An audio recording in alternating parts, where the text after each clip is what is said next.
Hi there, this is Afro Perspectives. Zimbabwe has been gripped by incidents of panic buying.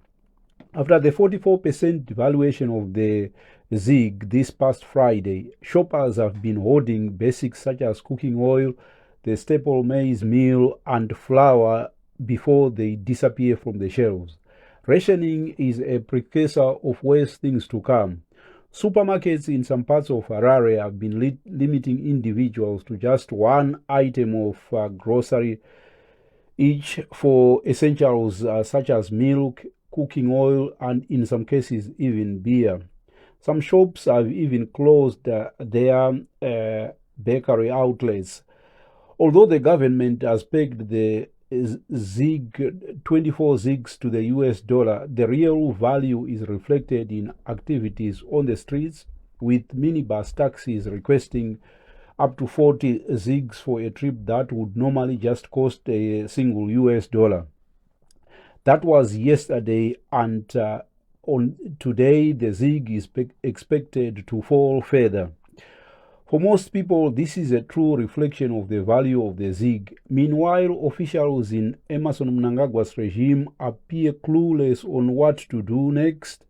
Besides the devaluation, there is nothing else to reassure ordinary Zimbabweans that those in charge know what they are doing. Figures available from the Reserve Bank of Zimbabwe put the rate of inflation for the month of September below 5%. Of course, these figures do not actually reflect the situation on the ground. On a year-to-year basis, the real inflation of in Zimbabwe for the year 2023 has been estimated at over 400%. In the whole world, only Venezuela has a higher rate of inflation than Zimbabwe.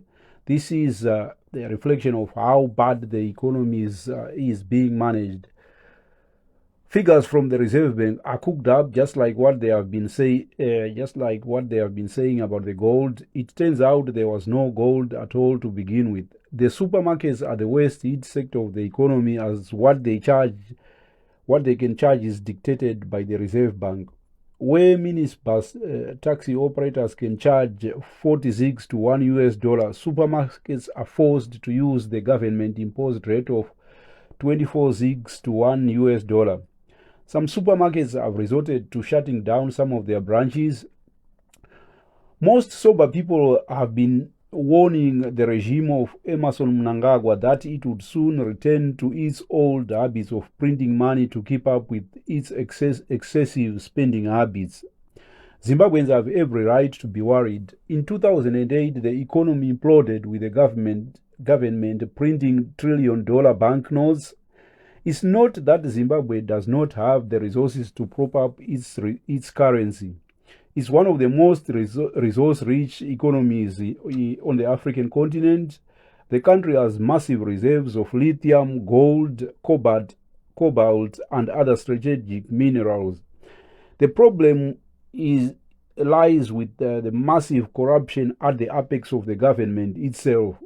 Those close to the president are awarded phony tenders, and minerals such as gold are smuggled out of the country. It is estimated that in 2023 alone, Zimbabwe lost close to $3 billion US to shady activities such as money laundering and externalizing of foreign currency.